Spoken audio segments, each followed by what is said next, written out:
এবং প্রশাসনের ভিতর থেকে তাদেরকে নানাভাবে সহযোগিতা করা হচ্ছে বলে আমরা শুনতে পেয়েছি। যারা জুলাই গণহত্যায় জড়িত ছিল বিভিন্ন মামলায় গ্রেফতার হলেও তারা ছাড়া পেয়ে যাচ্ছে, পুলিশ কোনো ধরনের ব্যবস্থাই নিচ্ছে না।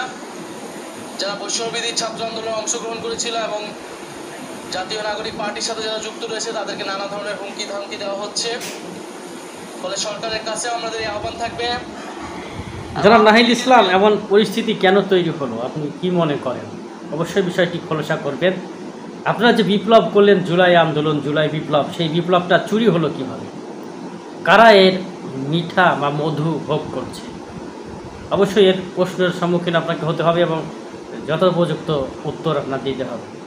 আপনি নিজে নতুন রাজনৈতিক দল গঠনের জন্য ইস্তফা দিলেন, পদত্যাগ করলেন, আর থাকলো দুজন উপদেষ্টা।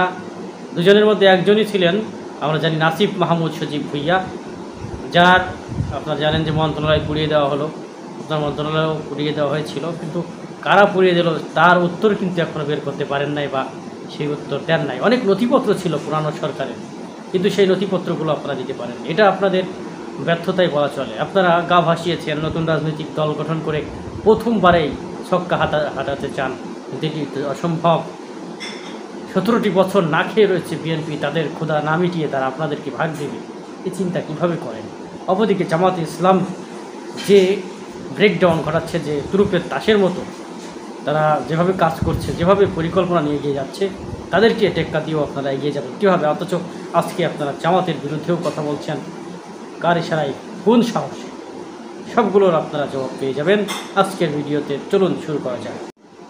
আসসালামু আলাইকুম, সবাইকে স্বাগত জানাই ভিলেজ লাইফ উইথ নেচারের। দীর্ঘদিন পর আবারও একটি সবচেয়ে সারা জাগানো, আলো জাগানো কথা বললেন এবং পাশাপাশি নতুন করে আলোচনায় আসলেন এনসিপির অন্যতম শীর্ষ নেতা নাহিদ ইসলাম।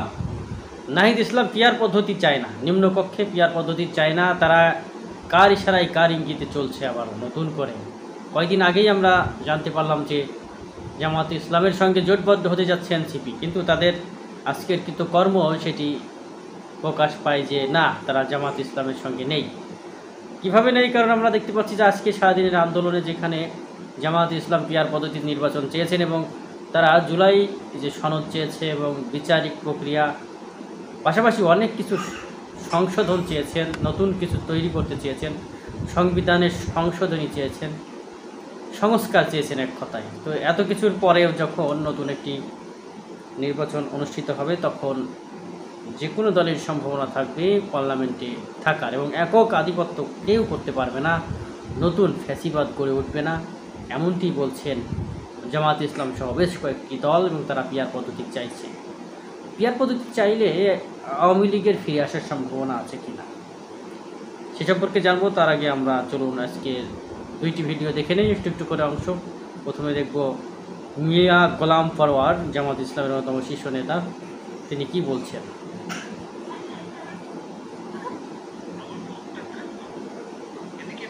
চট্টগ্রামের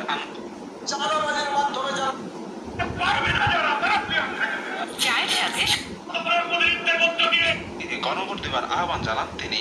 এই বিদ্যমান রাষ্ট্রীয় কাঠামো যদি থাকে তাহলে এর মধ্যে নতুন ফ্যাসিবাদের জন্য সকল দলের